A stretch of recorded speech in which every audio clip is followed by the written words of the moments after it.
यह वीडियो उन सभी बच्चों के लिए बहुत इम्पोर्टेंट होगी जो कि रीट और केवीएस, यूपीटेट एंड सीटेट की तैयारी कर रहे होंगे। तो क्वेश्चन नंबर फर्स्ट पे हम स्टार्ट करते हैं। अभी एक बारी कैमरा सेट कर लेते हैं।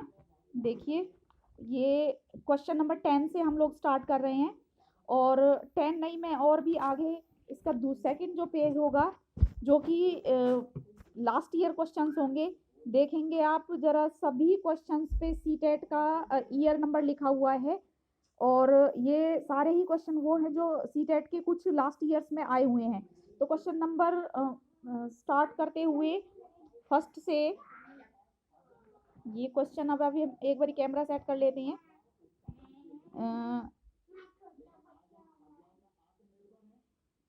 बस आप 1 मिनट का टाइम दीजिए, और अभी आपका यहाँ से ये रहा आपका क्वेश्चन फर्स्ट।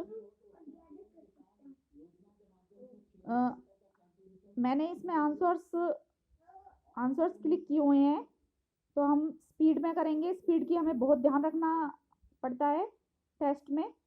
तो अभी स्टार्ट करते हैं। ये क्वेश्चन नंबर फर्स्ट, हम सभी अपनी बुद्धि, प्रेरणा, अभिरुचि आदि के संदर्भ में भिन्न होते हैं। यह हमारी व्यक्तिगत भिन्नता से दर्शाता है, और मैं आपको ये बताना चाहूंगी कि ये सारी क्वेश्चन व्यक्तिगत भिन्नता से हैं। सेकंड क्वेश्चन,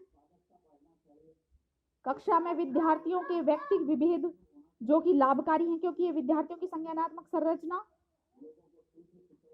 संरचनाओं को खोजने में अध्यापकों को प्रवृत्त करते हैं। क्वेश्चन नंबर थर्ड ये है, हालांकि यह स्पष्ट रूप से उनकी सुरक्षा आवश्यकताओं के उल्लंघन में था। कैप्टन विक्रम बत्रा अपने देश को बचाने के दौरान कारगिल में मारे गए। संभवतः उन्हें खालिस्तान था, उन्हें नवीन अनुभव की प्राप्ति की इच्छा थी। और इस क्वेश्चन पे आंसर गलत टिक हुआ है, लेकिन इसका जो सही आंसर होगा वो फर्स्ट ही होगा। क्वेश्चन नंबर फोर्थ पे चलेंगे। विद्यालयों को किसके लिए व्यक्तिगत भिन्नताओं को पूरा करना चाहिए? यह समझने के लिए कि क्यों शिक्षार्थी सीखने के योग्य या अयोग्य हैं। क्वेश्चन नंबर फिफ्थ, शिक्षार्थियों में व्यक्तिगत भिन्नताओं को संबोधित करने के लिए एक विद्यालय किस प्रकार का सहयोग उपलब्ध करवा सकता है?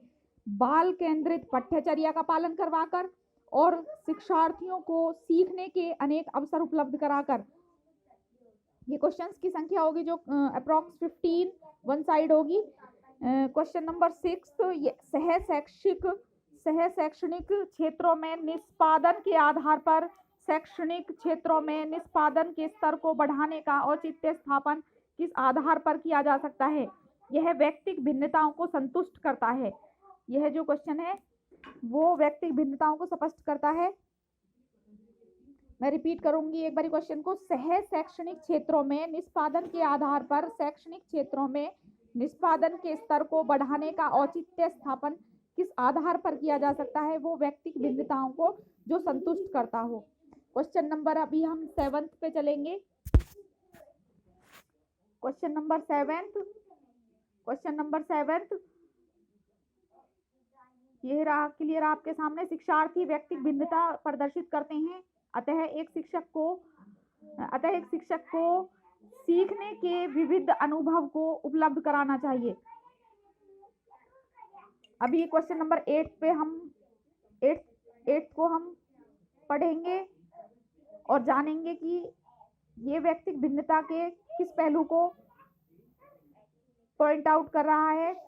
सीमा हर पाठ को बहुत जल्दी सीख लेती है, जबकि लीना उसे सीखने में ज्यादा समय लेती है। यह विकास के सिद्धांत को दर्शाता है। व्यक्तिगत भिन्नता के सिद्धांत को दर्शाता है कि लीना और सीमा की दोनों की ही व्यक्तिगत जो भिन्नता है वो भिन्न है एक दूसरे से। व्यक्तिगत शिक्षार्थी एक दूसरे से विकास की दर में भिन्न होते हैं। क्वेश्चन नंबर 10, इरफान खिलौनों को तोड़ता है और उसके पुर्जों को देखने के लिए उन्हें अलग अलग कर देता है। आप क्या करेंगे? उसके जिज्ञासु स्वभाव को प्रोत्साहित करेंगे और उसकी ऊर्जा को सही दिशा में संचरित करेंगे। क्वेश्चन नंबर 11, प्रत्येक शिक्षार्थी स्वयं में विशिष्ट है। इसका अर्थ है कि कोई भी दो शिक्षार्थी अपनी योग्यताओं, रुचियों और प्रतिभाओं में एक समान नहीं होते। क्वेश्चन नंबर 12, एक शिक्षिका अपनी कक्षा के प्रतिभाशाली बच्चों की योग्यताओं की उपलब्धि चाहती है। अपने उद्देश्य की प्राप्ति के लिए उसे क्या करना चाहिए, क्या नहीं करना चाहिए? उसे विशेष ध्यान के लिए उनके समकक्षियों से अलग करना नहीं चाहिए। अभी क्वेश्चन नंबर 13, आप देखते हैं कि एक छात्र बुद्धिमान है। आप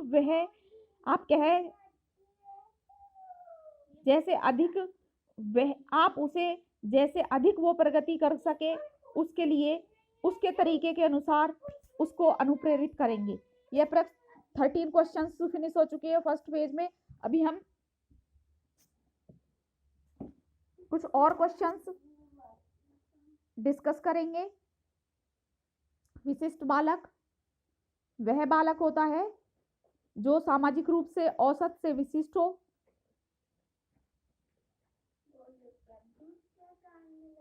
क्वेश्चन नंबर 2, प्रतिभाशाली बालक वह बालक होता है जो सामान्य बालकों से भिन्न हो। विशिष्ट बालक के अंतर्गत निम्न में से कौन सा बालक आता है? ये सभी वर्गों के बच्चे, पिछड़ा बालक, मंदबुद्धि बालक, प्रतिभाशाली बालक, तीनों ही श्रेणियों के बालक विशिष्ट बालकों में आते हैं, क्योंकि वो अपनी अपनी श्रेणियों में विशिष्ट होते हैं। कोई पिछड़ेपन में, कोई मंद बुद्धि में और कोई प्रतिभाशाली बालक में। क्वेश्चन नंबर 4, प्रतिभाशाली छात्रों की पहचान की जा सकती है उपरोक्त सभी के द्वारा। हम प्रतिभाशालीता की जो पहचान है बुद्धि परीक्षण, उपलब्धि परीक्षण और अभिरुचि परीक्षण, तीनों के द्वारा हम जांच कर सकते हैं। प्रतिभाशाली बालक की विशेषता, सामान्य अध्ययन में रुचि वाले जो बच्चे होते हैं वो प्रतिभाशाली बच्चे होते हैं। वंचित बालक निम्नलिखित में से किसे कहा जा सकता है? इन तीनों ही रूपों के बच्चों को वंचित बालक हम कह सकते हैं। सामाजिक रूप से भी बच्चे वंचित होते हैं, आर्थिक रूप से भी और शैक्षिक रूप से भी। प्रतिभाशाली बालकों में निम्न में से विशेषता, प्रतिभाशाली बच्चों की विशेषता जो होती है वो अधिक कांक्षा होती है, उनकी अधिक इच्छा होती है। बुद्धि लब्धि उनकी 110 से अधिक होती है। विस्तृत शब्दकोश, उनका जो शब्दकोश होता है वो इतना विस्तृत होता है और बच्चों के कंपेयर में कुछ ज्यादा ही। आपकी कक्षा के कुछ छात्र अति मेधावी हैं, आप उन्हें किस तरह पढ़ाएंगे? समृद्धिकरण कार्यक्रमों के द्वारा।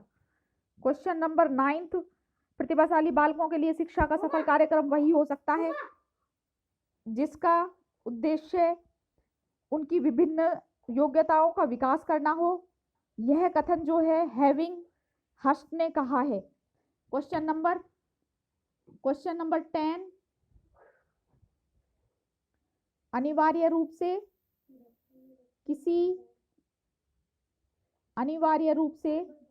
किसी नई वस्तु का सृजन करना ही सृजनात्मकता है। यह कथन जेम्स ड्रेवर का है।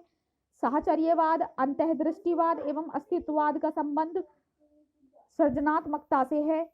पिछड़ा बालक वह बालक होता है जो अपनी आयु वर्ग के अन्य छात्रों की अपेक्षा बहुत कम शैक्षिक उपलब्धि प्राप्त करता हो। पिछड़े बालकों की पहचान सामूहिक परीक्षण, उपलब्धि परीक्षण और व्यक्तिगत बुद्धि परीक्षण तीनों के द्वारा की जा सकती है। जन्मजात योग्यताओं की तुलना में कम शैक्षिक उपलब्धि होती है पिछड़े बालक की। जन्मजात योग्यताओं की तुलना में कम शैक्षिक उपलब्धि होती है पिछड़े बालक की, जबकि प्रतिभाशाली बालक और उन बच्चों की जो योग्यताएं होती है वो अधिक होती हैं पिछड़े के कंपेयर में। नेक्स्ट 15th क्वेश्चन, अपनी देखभाल तथा प्रशिक्षण की आवश्यकता किस बालक को होती है? मंद बुद्धि बच्चे को ट्रेनिंग्स की और केयर की जरूरत होती है। समस्यात्मक बालक जो होता है वो इस कैटेगरी में इन तीनों ही तरह के बच्चे आते हैं। झूठ बोलने वाले, चोरी करने वाले, माता पिता का कहना न मानने वाले। यदि हम इसी स्पीड से नहीं चलेंगे तो हम टेस्ट में पीछे रह जाएंगे। इसी वजह से हमें हमेशा ही स्पीड में तैयारी करनी होगी इसी तरह से। और अभी क्वेश्चन जो हमारे सामने है वो है 17th, चोरी करने वाले बालकों के उपचार हेतु हमें क्या कदम उठाने चाहिए? हमें उसकी आत्मनियंत्रण की भावना का विकास करना होगा। उचित अनुचित के बीच उसको अंतर बताना होगा। और चोरी एक सामाजिक बुराई है, ये समझाना होगा। अभी हम क्वेश्चन नंबर 18 पे, सामान्यतः बालक जल्दी क्रोधित होते हैं क्योंकि कई बार उनका स्वास्थ्य ठीक नहीं होता, तो हम यहाँ हाईलाइट करेंगे अस्वस्थ होने की वजह से। अपराधी बालक कौन होते हैं? जो असामाजिक कार्य करते हैं, चोरी करना, माँ बाप का कहना नहीं मानना, स्कूल से भाग जाना इत्यादि। बाल अपराध, क्वेश्चन नंबर 28, बाल अपराध वर्तमान समय की प्रमुख समस्या बनी हुई है। आजकल दिन प्रतिदिन बाल अपराध की घटनाएं बढ़ रही हैं। इसके पीछे कौन सा कारक जिम्मेदार होगा, या कौन से कारक जिम्मेदार होंगे? पारिवारिक कारक, सामाजिक कारक, मनोवैज्ञानिक कारक, और ये सभी।